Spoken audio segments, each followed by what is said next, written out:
Welcome to the Bogosity podcast for the 4th of June 2012, the podcast that sets all of pseudoscience's clocks to different times.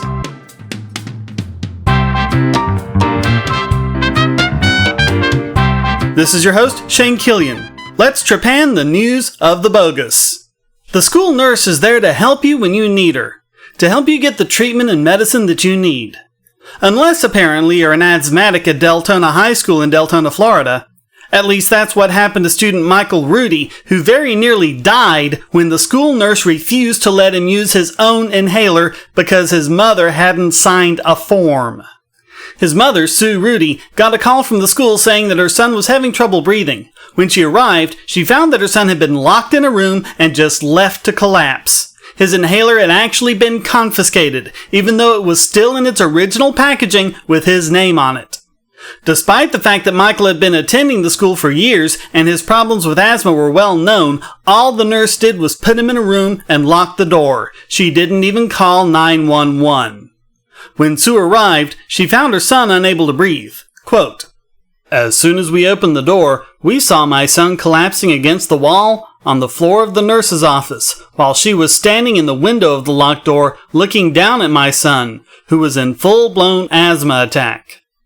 According to Michael, quote, "It's like something out of a horror film. The person just sits there and watches you die. She sat there, looked at me, and she did nothing." Understand that during such an attack, an inhaler can be life-saving medication. Michael could have died due to the nurse's actions. He was also in danger of lack of oxygen to the brain, which could have resulted in serious brain damage, stroke, or being dependent on a ventilator for the rest of his life. This was not a minor inconvenience. It was a serious problem. But this is just a problem of one nurse who screwed up, right? It's not a systematic problem at all, right? Wrong!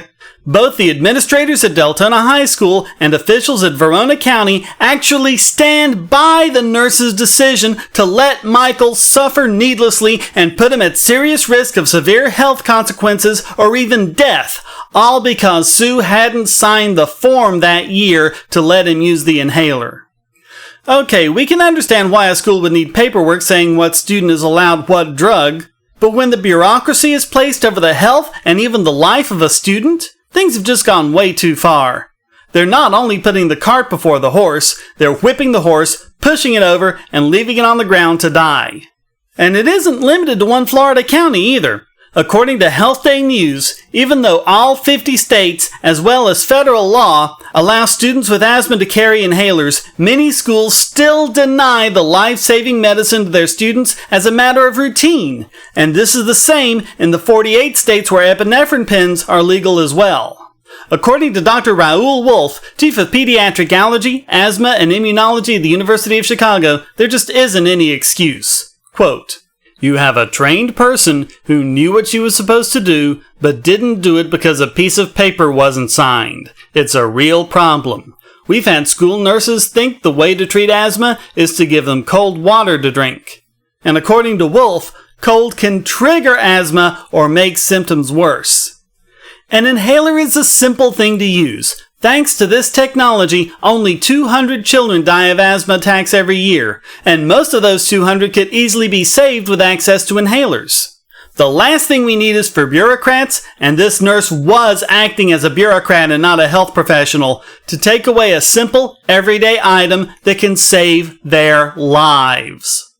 Schools usually claim liability issues when stuff like this comes up. Sue is determined to show them what liability really means. She's filed child endangerment charges against the nurse. Here's hoping she gets the justice she and her son deserve, and that the case resonates with schools all over the country. Your students have a right to breathe, you cowardly, unfeeling bureaucrats. It's long past time you stopped putting the good of your own bureaucracy over the well-being of the students in your charge. If you can't even do that when a student's life is at stake, why should we trust you to do it the rest of the time?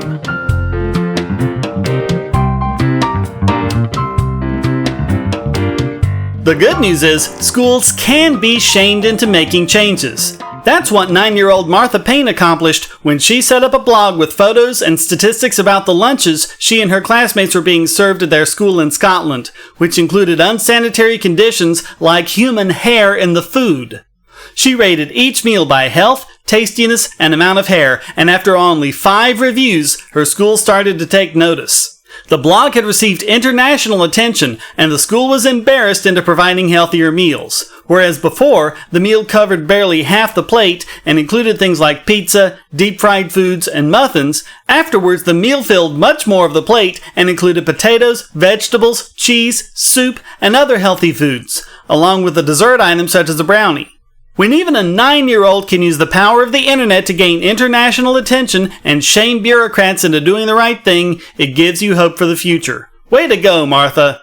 Here's hoping school children all over the world pick up your example, and that school systems react the way yours did, instead of trying to censor and cover up the information, as sadly happens quite often.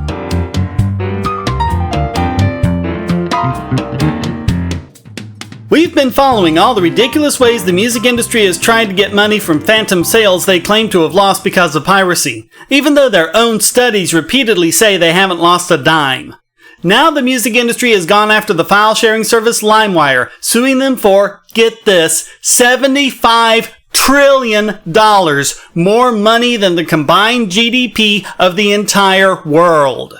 LimeWire was shut down last October after federal judge Kimball Wood found them liable for copyright infringement.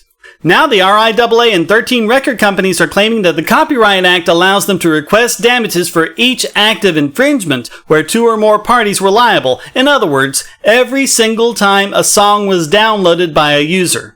So not only are they wanting compensation for the 11,000 songs identified as being distributed illegally by the service, but for each and every time the song has been downloaded as well. After some creative multiplication, the plaintiffs claim that this is as much as $75 trillion, even though the estimated GDP of the entire world is between 59 and 62 trillion. Fortunately, Judge Wood herself has called this claim absurd. Quote, "The absurdity of this result is one of the factors that has motivated other courts to reject plaintiffs' damages theory. The court agrees that allowing plaintiffs to recover multiple awards per work based on the number of direct infringers is untenable. The court thus finds that plaintiffs are entitled to a single statutory damage award from defendants per work infringed, regardless of how many individual users directly infringed that particular work. The court holds that plaintiffs are entitled to a single statutory damage award from defendants per work infringed, regardless of how many individual users directly infringed that particular work." It's a step in the right direction at least, and one other courts have taken. But I still can't help thinking it would be better if, again, reality stopped taking a back seat to bureaucracy. Since the RIAA is completely unable to show any real damages stemming from so-called piracy, the law shouldn't just automatically grant them unearned money as they continue in desperation to hold on to their outdated 20th century business model.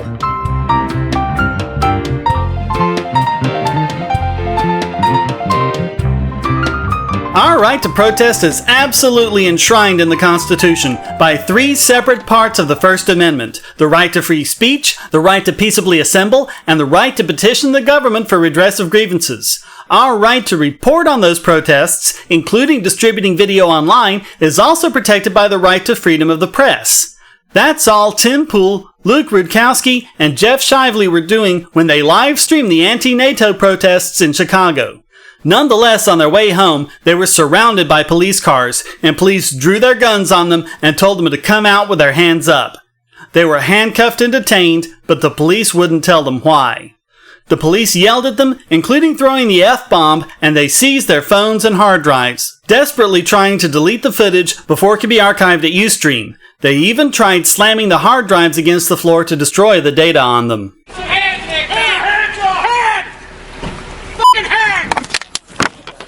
We're being raided right now. For those that are watching, we are being raided by the CPD as we speak. What is this for, officers? What is this for? I'm unbuckling my seatbelt. We're gonna unlock it. I got stuff in my I'm putting my phone in the pocket, Can you get the ground back for me? Put your coffee down so you don't burn your crotch. Put it down in there. Mine out. Now go ahead and slide all that stuff down on the floor and step up. By these police officers here. We were just pulled over. Stop, license. They didn't give us an explanation to why they're stopping us. You're watching us live right now. 12 cars. We were pulled over by unmarked, ununiformed cars. streaming the whole time. I had the stream going the whole time. Nice. Did you have the stream going the whole time? Yes, I did. Awesome. All right, So, me and Tim test. I had it on Drew. I was driving and we saw cops coming up behind us. A gray, unmarked police car, Crown Victoria. We don't know if it was a police car. They shut my feed off. They just shut my feed off. All right. Now I just turned it back on. We are live back again. We were just stopped by police. tweeting it. We just got stopped by 12 police Luke and officers. Dustin were cuffed together. We were handcuffed together. 12 police officers. That was all live stream. We got it. A couple of hours later, Poole tweeted that they were still being followed on the police scanner around 2 a.m. Apparently, the police wanted them to tell them where they were staying, presumably so the place could be raided. A few hours later, Poole posted to his Facebook that they were at a safe place. What a terrifying ordeal that must have been, for nothing more than exerting their basic First Amendment rights. According to Firedog Lake, this sort of thing happens all the time. Quote, "In each of these instances, the police did not inform those detained why they were being detained. The police stopped them to find criminal activity that they could then use against the journalists to make arrests, and so far, they have not been able to find any justification for arresting any of these people. But they have been able to briefly frighten and infuriate these journalists, and also to impound a vehicle." Chicago police refused to comment, of course, and since the live streamers weren't actually arrested, there's no way for them to find out exactly what was going on and why they were being harassed. This is, sadly, an all-too-common end run around the Constitution. If you arrest someone, they have the right to habeas corpus, which means the police need to explain why they're being detained and their property seized. And that's what they would have done if they were being proper policemen. But they weren't. They were being nothing but armed thugs who harassed people and deliberately tried to damage their equipment to stop them from live streaming the event. The sad thing is, the CPD have been praised for how well they handled the anti-NATO protests, but it seems like they're just getting better at hiding their hideous and tyrannical behavior. They say we need police at these protests to protect people from the protesters getting out of hand. But who protects people from the police getting out of hand?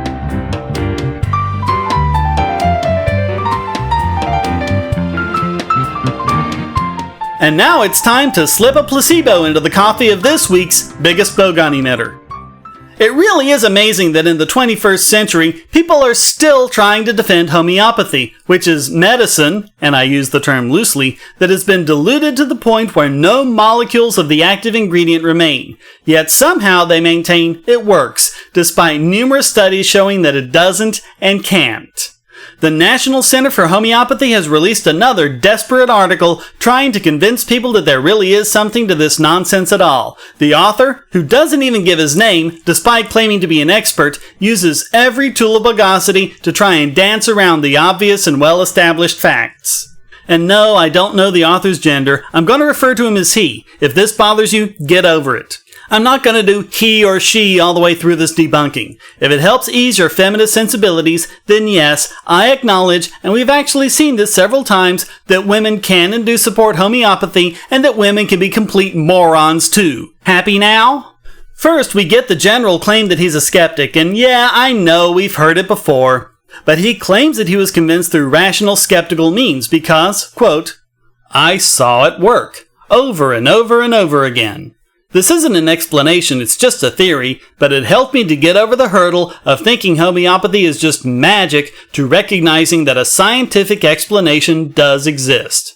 Really? So we're finally going to get a scientific explanation of how it works, when pretty much everything about it contradicts everything we know about chemistry, biology, and physics, and is in every objective way indistinguishable from the placebo effect. So go on then, what's this explanation? Quote, "According to Newton's third law of motion, for every action there is an equal and opposite reaction. As such, every medication will produce two effects, the first, temporary effect, and the secondary, lasting effect, which is always contrary to the first." What? First of all, what could medicinal effects possibly have to do with Newton's third law? Newton's third law has to do with bodies in motion, not biochemistry. And not only is it not true that every medication produces these two effects, most of them do not. Does Tylenol give you lasting headaches? Does Vicodin cause lasting pain? Do birth control pills cause lasting pregnancy? He's not doing very well so far. Let's skip his bogus explanation of the like cures like edict and get to the point where, by his own admission, quote, the remedy given is extremely dilute, usually to the point where there are no actual molecules of the original substance left in the remedy. By the time you put it in your mouth, it's essentially just lactose pellets or water, depending on the delivery method. We call that energetic medicine. Well, we call it magic and wishful thinking. He's basically admitting that there's no actual medicine in there, just some kind of energy that's left behind. And he himself acknowledges how ridiculous it seems. He tries to cite 2 papers that, according to him, imply that water itself can take on different organizational structures. And of course it can, like ice and steam. But when you're talking about overturning 3 different fields of science, you have to do a lot more than just imply. Listen to what he goes on to say. Quote, perhaps this is the mechanism of energetic imprinting in homeopathy, but the process may very well be quantum mechanical in nature, which, honestly, is an easy way to say we don't really know how it works. Really? Geez, it's almost like Godwin's law. As soon as they mention quantum mechanics, they've automatically lost the argument. And saying it's due to quantum mechanics is not the same thing as, we don't really know how it works. Quantum mechanics is well understood, and nothing in it allows homeopathy to work. We know how molecules, including quantum effects, interact, and they do not allow for anything homeopathic. Caffeine, for example, is a pretty complex molecule that is used as a treatment in homeopathic and even some traditional medicines. But the homeopaths would have us believe that water, just 2 hydrogen atoms and 1 oxygen, can take on the complex electromagnetic pattern that caffeine uses to bind to chemical receptors in the brain. It would be like trying to replace the spark plugs in your car with marbles. Water doesn't even have enough electrons to come close to doing the job, and nothing about the process of dilution would give it to them. I've said before that in order to be effective woo, it has to account for every possible outcome. But it usually isn't as blatant as it is in this article. Quote, 3 things can happen when you take a homeopathic remedy. You get better, you get worse and then you get better, or nothing happens. If nothing happens, it most likely means the remedy chosen was incorrect, although occasionally it means that either your body isn't strong enough to mount a response, or there's an obstacle to cure. Notice that one thing it apparently can't mean is that homeopathy is bogus! If you get worse before you get better, we call that an aggravation, which just means that we pushed a little too hard. The good news is, aggravations don't last. Most last only from a few hours to a few days, or occasionally even a few weeks, but patients always return to baseline at minimum. Wow. So getting worse means it's too effective. And the proof of it is nothing more than a regression to the mean? So if I get a headache, take a homeopathic remedy, and the headache gets worse and then gets better, that means it really did work, even though this experience isn't any different from what would happen if I hadn't taken anything to begin with? Now listen to this one. Quote, usually an aggravation is actually a good sign, though. It means we've chosen the right remedy. What? If you get worse, it means it's the right remedy? What kind of medicine is this? Quote, once you return to baseline, you will continue on to improvement after that. Except it just doesn't work that way. In fact, the website whatstheharm.net has documented over 400 cases of people harmed by homeopathy, including a woman who died of an asthma attack after her homeopath told her to give up her asthma medicine, a 17-month-old baby who died after her parents treated her with homeopathy instead of real medicine, a 6-month-old baby who died after a nurse begged his parents to take him to a doctor, but they insisted on using homeopathy, on and on and on. None of these people returned to baseline, and in none of these cases was aggravation a good sign. Here's a hint. When you make a claim of benefit, make sure that claim doesn't have a body count associated with it. This article isn't just bogus, it's hideously dangerous, and if people believe it, it could easily cost them their life or the life of their child. Listen to the bogus wrap-up. Quote, I think of homeopathy most often with mental and emotional conditions because those respond so well and so quickly when the right remedy is selected, as well as physical conditions that clearly have a strong mental or emotional trigger. Funny that these are also cases where the placebo effect is most prominent. Quote, you can think I'm crazy if you want, and I'm okay with that.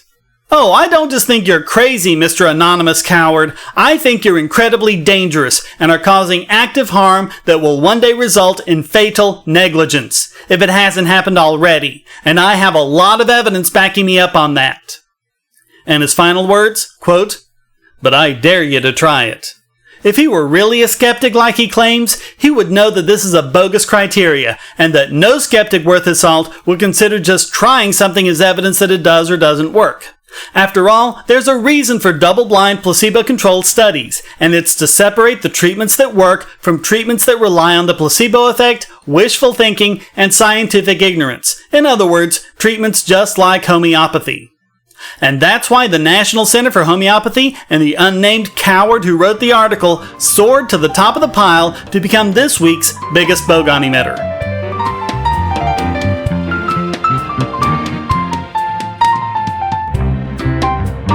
And now let's rattle the cage of this week's Idiot Extraordinaire.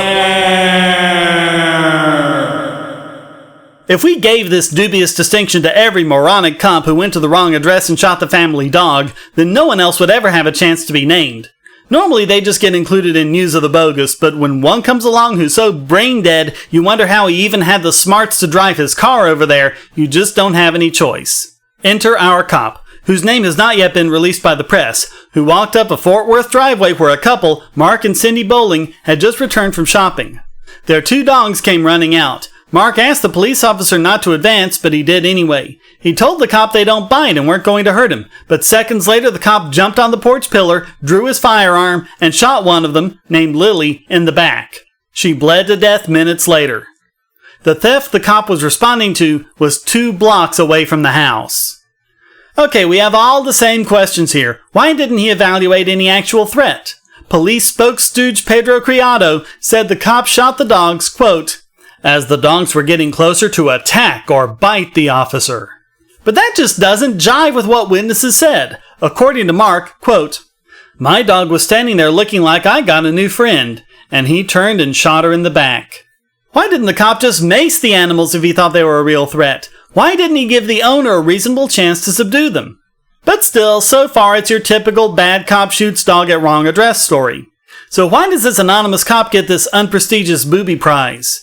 Because of what he said that was his reason for shooting the dog. According to one of the witnesses, Sylvia Benavides, quote, he said, I was at the wrong house. I shot their dog, and he said, I thought it was a pit bull. Now, first of all, pit bulls are very sweet dogs. They're even a prime choice for seeing eye dogs. It takes a lot to get them to bite. But the most idiotic thing about this is, not only was Lily not a pit bull, she was a border collie mix and looked nothing like a pit bull. With long hair, floppy ears, and a black face and white body with black spots, she looked about as unlike a pit bull as a dog can. It would have been more reasonable for him to think she was a mutant Dalmatian than a pit bull. How can someone be that moronic and still be allowed to use a gun? No, scratch that. How can someone be that moronic and still be able to use a gun? And even if this were an after-the-fact justification, which seems likely, how on earth would he think this excuse would fly? Of the officer, Mark Bowling said, quote, my main concern is if he's going to shoot an animal like that, how is he going to react in a real situation with a weapon? Yeah, especially if he's that bad at identification. He might think anyone looked like the suspect. Really, what's it going to take? No matter how low it is, there needs to be some bar below which you're not fit to be a police officer. And if this doesn't qualify, what does? Here's hoping Mark and Cindy get some kind of restitution for losing their friend, their baby, that they had loved for 5 all too short years. And as little consolation as it may be, this unnamed officer gets named this week's Idiot Extraordinaire!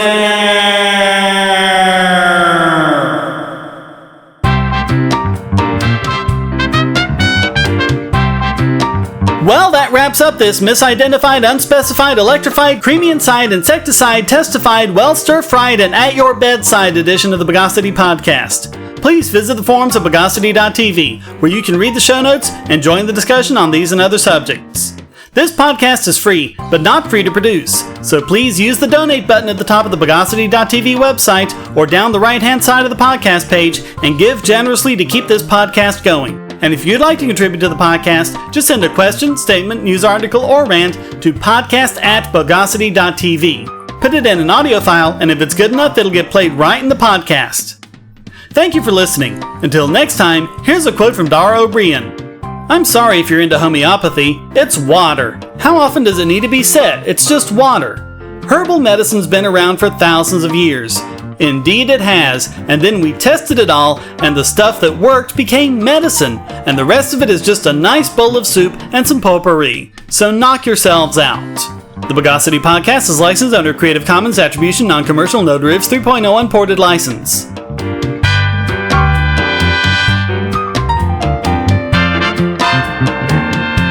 Bogosity.